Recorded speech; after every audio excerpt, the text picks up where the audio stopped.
summarized in this slide. And this is the traditional healthcare model. And this is the healthcare framework that we have. And we can't do any more. This cannot provide any more.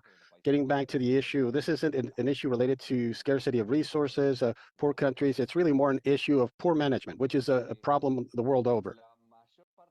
Now, most of the patient flow under this traditional model or paradigm is focused towards specialized treatment or care.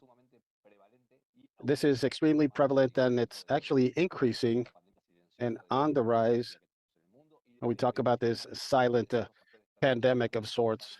And so these are factors that are being standardized more and more in the system. So if the traditional paradigm of care is maintained, the situation will not only maintain itself, but rather worsen.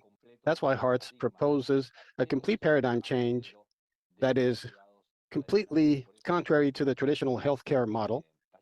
And that's why we are undertaking this regional workshop on continuous quality improvement. And so if I have a clear-cut objective of where I want to be in a set amount of time, if I know where I am right now and I understand the concrete actions that I need to implement, then I need the adequate tools to be able to execute my plan. And the joint initiative with the work carried out by all of you in the countries, because this is a community of practice, what we've seen is that there's been a development in recent years of different clinical instruments that are, for lack of a better word, dispersed all over the place. And in this compendium, what we sought to do was bring all of that together in a single place, because the problem is no longer the lack of instruments or the lack of evidence. The problem is that it's too widespread, and we haven't come up with a practical way to use all those resources that we have available to us. So we want this protocol to be the tip of the arrow, and we won't be able to deal with this global CVD pandemic by expecting healthcare teams to use 200-page clinical guidelines, which is what used to happen not that long ago. So in this particular document, we've published guidelines for internationally standardized hypertension control protocols. And this is geared towards hypertension specifically. So we've attempted an integrative approach to all of this, and this is what we wanted to present today. So this compendium of clinical tools, the first page relates to the current urgent state of affairs and where we need to go. Why? Because the issue surrounding hypertension is an issue that is urgent.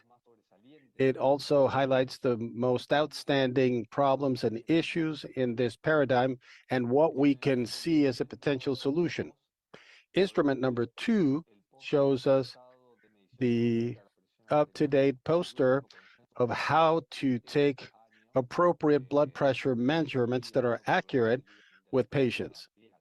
And this has been reviewed and revised until very recently. Number 3 offers resources to verify if a blood pressure measuring device is clinically validated or not. Instrument number 4 offers the logic behind the categorization process for hypertension. And number 5 shows us the WHO guidelines for the pharmacological treatment of hypertension in adults.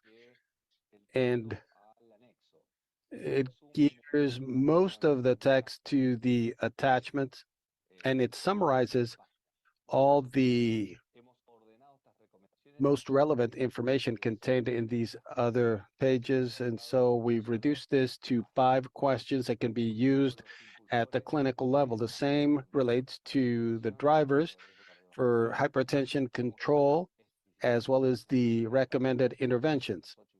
We see the 8 drivers and the 5 different areas on the left side column. One thing that I wanted to mention is that the base for each clinical tool will have the geographical reference that supports it, as well as a link that will tell you or take you directly to the complete text, so that anybody who wants to study the information can access the information very easily. Tool number 7 is the main HEARTS implementation instrument, and it refers to the clinical pathways. And finally, tool number 8 relates to monitoring and evaluation system for quality improvement. This is the engine behind the monitoring strategy.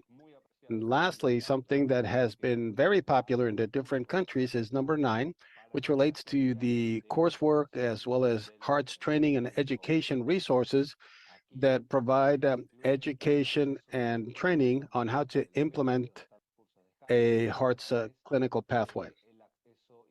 We have individualized access to each one of these modules and courses, and they are available to anybody who wants to use them.